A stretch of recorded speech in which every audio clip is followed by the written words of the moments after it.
What's up, YouTube? Exellion here, and today I'm going to discuss 5 very simple tips that you guys can do to vastly improve your Risk of Rain 2 runs. Now, before we begin, I would be totally remiss if I didn't plug my Twitch. That's where I stream primarily. Please go give me a follow there. Also, drop me a follow on Twitter. The links are down below in the description. And if you want to check out some of my other videos, I'll drop some of those links down in the description below as well. And if you enjoyed this video, please drop a like, go ahead and sub to the channel, and drop a comment below as well. What kind of stuff you enjoyed from the video? What tips do you have that maybe I could learn from or other people could learn from as well? Now, for all intents and purposes, this video was made post 1.0 launch update on the PC version of Risk of Rain 2. So if you're not playing on PC, that means you're on console and you have not yet received the launch update. That being said, these tips will still apply. So let's jump into tip number 1 that I have for you guys. Try to complete each level as quickly as possible. Now, if this means you need to skip some items just to make the time, so be it. I tend to try to complete each level in around 5 minutes total. So that includes teleporter time. And I like to start the teleporter around 3:15 to 3 minutes after being in the level.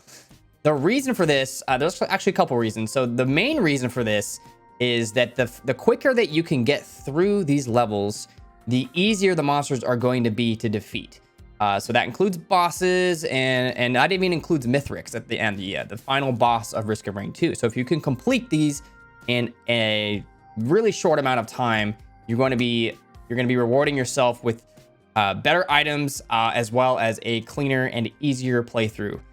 Tip number 2, prioritize your mobility. Now, some classes come built in with great mobility. Like if you're playing the Mercenary, your mobility is going to be fantastic. If you're playing the Huntress, you're going to be running pretty quickly. You got that teleport dash ability. And so some survivors have better kits than others for mobility. But even so, I would recommend grabbing yourself 1 or 2 Hopoo feathers, a few Paul's goat hooves, and even some energy drinks to accompany it. And the reason for that is the faster that you can get through these levels, as I mentioned, complete each level as quickly as possible. So if you can get through these levels quicker, you'll be able to loot faster. You'll be able to get from point A to point B on the map. You sort of look around for the teleporter, look around for different chests and things like that. And you will also be much harder to hit. Fights like Mithrix, fights like, other bosses, whether it be the Stone Titan or any of the other giant bosses you're going to be encountering, the faster that you move, the harder target you're going to be to hit. This is most important when you're fighting Mithrix. Mithrix, you absolutely, in my experience, you absolutely need that double jump, at least double jump. The wax quail is also very good to have, but you at least need to have double jump so that you can try to avoid some of his attacks.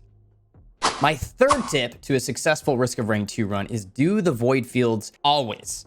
Now, I recommend doing it as soon as possible. As soon as you can see an opportunity for you to grab that blue portal, go to the bazaar between time, I recommend doing it. And here is why. Now, the void fields are located outside of space and time, so your timer won't go down, which means you can be in this area for as long as you want. The timer is always going to stay the same. In the void fields, you're going to encounter waves of enemies while you charge up energy cells. And upon completion of each cell, you'll be given an item. Item rarity is going to increase the more energy cells that you complete. So the very final cell, you're going to be getting a red item guaranteed, and you'll get a few green items and a bunch of white items. So I think total you get about 9 items guaranteed, and that includes 1 red item.